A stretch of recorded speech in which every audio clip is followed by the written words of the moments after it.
मित्रों, जितने श्रद्धा और समर्पण भाव से नव वर्ष का हम स्वागत करते हैं, उससे तो यह लगता है कि यह नव वर्ष वास्तव में कोई भगवान है, देवता है, जिसे रिझाने की कोशिश की जा रही है। जिस तरह बड़े नेम धर्म से प्रसाद स्वरूप खूब पकवान मिष्ठान अपने इष्ट देव को चढ़ा करके अर्पित करके यह विश्वास मन में पैदा होता है कि अपनी मनोकामना पूरी होने में अब देरी नहीं होने वाली है, उसी तरह ईश्वर स्वरूप नव वर्ष भगवान को प्रसन्न करने के लिए तन मन धन से यथासंभव प्रयास किया जाता है। बड़ी श्रद्धा से हम कामना करते हैं कि नव वर्ष भगवान हमें हर प्रकार से निहाल कर दें। आज मैं इस नव वर्ष भगवान को रिझाने के लिए एक व्यंग पेश कर रहा हूँ। वैसे तो मैंने यह व्यंग कोई 2-2.5 दशक पहले लिखा था, लेकिन इसमें शामिल व्यंग कटाक्ष आज भी तरोताजा है। तो लीजिए, मैं यह व्यंग पेश कर रहा हूं। इसका शीर्षक है हे नववर्ष भगवान।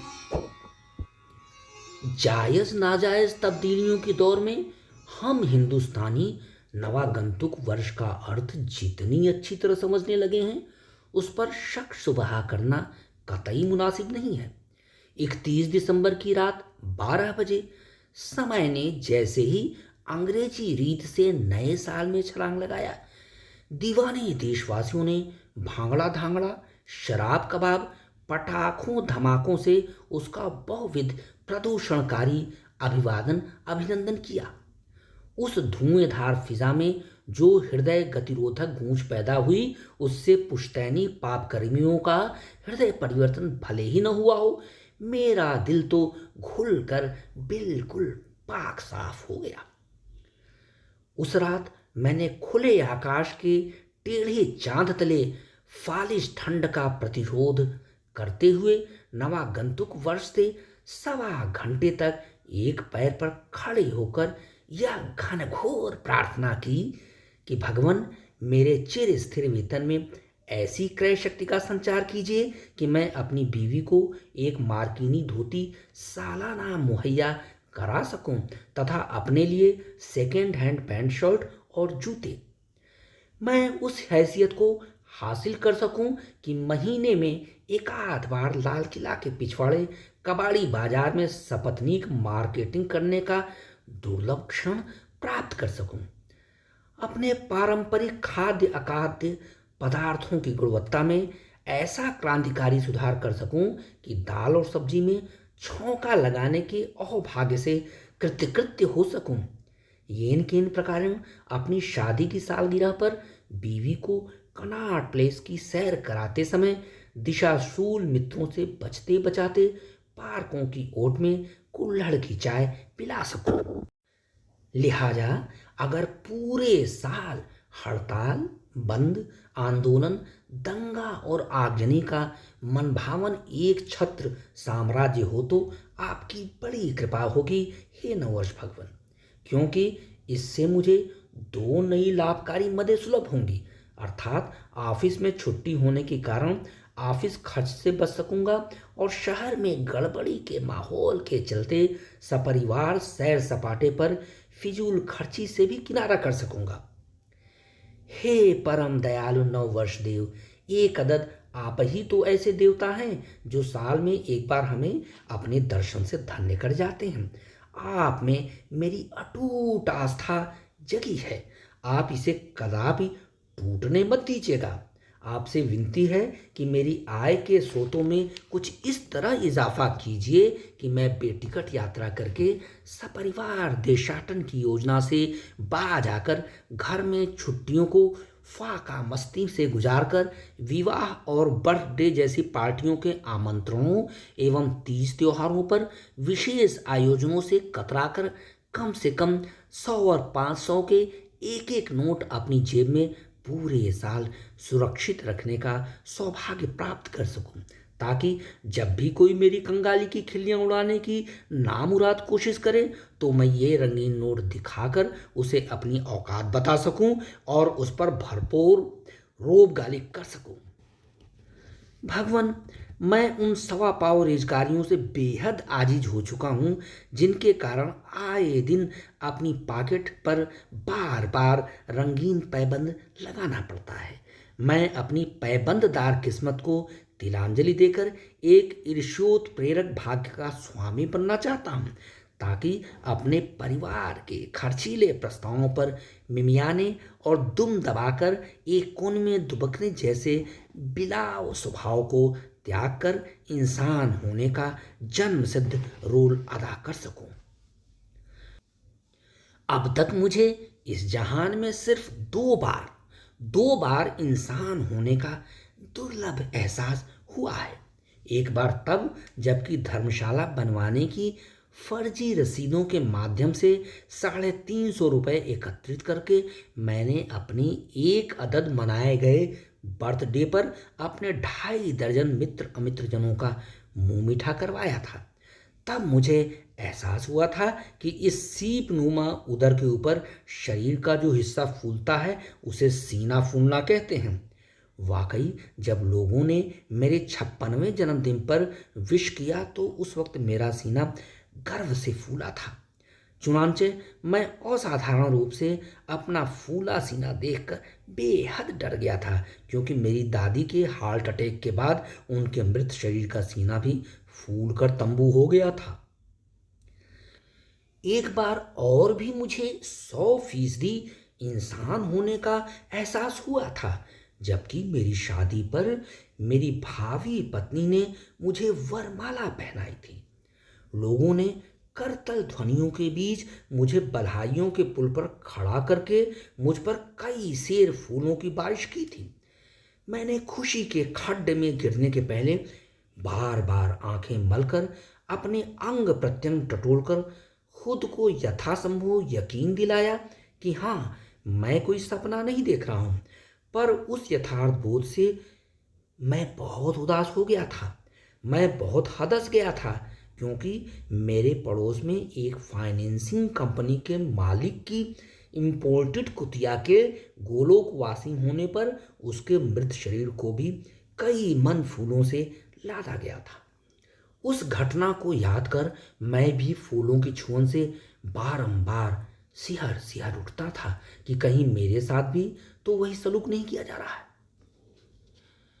बहरहाल मुझे इस बात का पूरा यकीन था कि मैं उस इम्पोर्टेड कुतिया के धन्य भाग में कैसे शरीक हो सकता हूँ। काश मैं उस भाग्यशाली कुतिया से पहले मरकर उसके गर्भ से जन्म लेता और किसी बड़े आदमी का कुत्ता बना होता।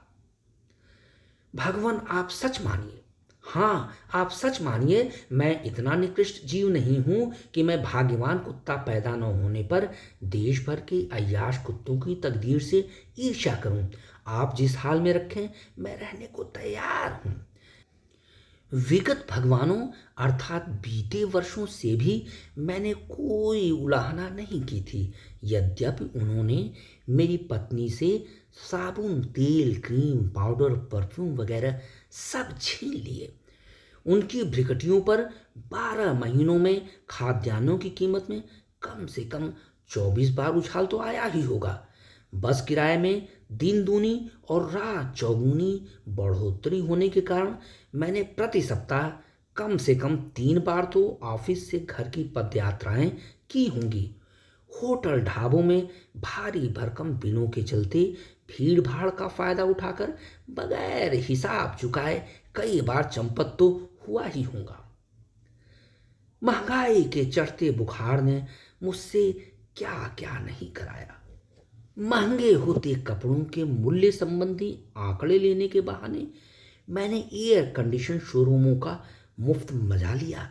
मनगढ़ंत विवाह, जन्मदिन, पार्टी आदि का आयोजन करने का झांसा देकर विशेष ऑर्डर बुक कराने के बहाने शानदार मिष्ठाइयों की सिर सवा सिर मिठाई खाई और गलत बसों पर चढ़ने के बहाने पूरे साल कम से कम 60-70 मील की फ्री यात्रा की। मेरी इस आदतन मुफ्तखोरी से किसी का कोई बजट बिगड़ने वाला नहीं है, पर मैं अपने बजट के सालों साल बिगड़ते जाने का इतना आदी हो गया हूँ कि इसके आकार के साथ साथ मेरे आश्रितों की सेहत के घटने का मुझ पर कोई प्रभाव नहीं पड़ता। आपके आगमन के पौने 2 माह बाद ही सरकार अपनी बजट पेशी की तबाहकून रस्म अदायगी करती है। यूं तो इसके खुलासा होने का भूत भय पूरे 11 महीने सताता रहता है, लेकिन हमारे संतोषी स्वभाव के कारण हमें इसके भय से शीघ्र ही त्राण मिल जाता है। बहरहाल मैं अपने परिवार की आकांक्षाओं को पूरा कर पाऊं या न कर पाऊं, विगत वर्ष देव ने मुझे भी आयकर दाताओं की श्रेणी में खड़ा करके बड़े मान सम्मान का दावेदार बना दिया है। मुझे अपने देश की तरक्की पर कितना नाज है कि मुझ जैसा फटीचर दिवालिया खानदानी किराएदार बैंक खाता विहीन और उधारजीवी व्यक्ति भी करदाता है।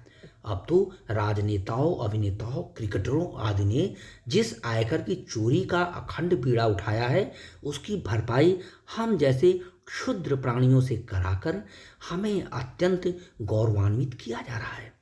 नई सदी में देश को समृद्ध बनाने का एकमात्र यही नुस्खा कामयाब होने वाला है। लिहाजा इतनी कमाई के बावजूद हम हाथ फैलाए और गले में दान पात्र लटकाए विदेशी महाजनों के इर्द गिर्द मंडराते रहते हैं। उन्हें हम अपनी तंगहाली की नुमाइश दिखाकर यह प्रेरणा देते रहते हैं कि वे हमें आनुवंशिक भिखारियों को दाना चारा देकर अपना पारलौकिक जीवन सुधार लें। हम आपसे भी यही आशा करते हैं कि आप हम विश्व प्रसिद्ध दरिद्र जनों की तथाकथित नुमाइश लगाने से बिल्कुल मत चूकिए। विगत वर्षों में ऐसे विशिष्ट जनों की संख्या बेशुमार बढ़ती जा रही है, जिन्होंने अपने ऐशो आराम से जीने का पेटेंट करा रखा है। उन्होंने देश भर के 1.5 अरब कीट पतंगों को न जियो न जीने दो का एक नया पंथ बताते हुए अपनी चांदी की है। यह पंथ हमारी नई पीढ़ी को खूब भा गई है। ऐसे अनुकूल वातावरण में राजपोषित विकास योजनाओं के तहत टकासेर खून टकासेर पानी का सिद्धांत प्रचलित होता जा रहा है। मित्रों, धन्यवाद। आपसे अनुनय निवेदन विनती है कि आप नववर्ष भगवान का कृपा पात्र बनने के लिए मेरे इस चैनल और वीडियो पर अपनी टिप्पणी समीक्षा अवश्य कीजिएगा। मैंने इस व्यंग रचना के माध्यम से नववर्ष भगवान की मनबसिया मूर्त में प्राण प्रतिष्ठा कर दी है। नववर्ष देवता आपका नाती पूत समेत कल्याण करें। कृपया इस चैनल को सब्सक्राइब करें। धन्यवाद।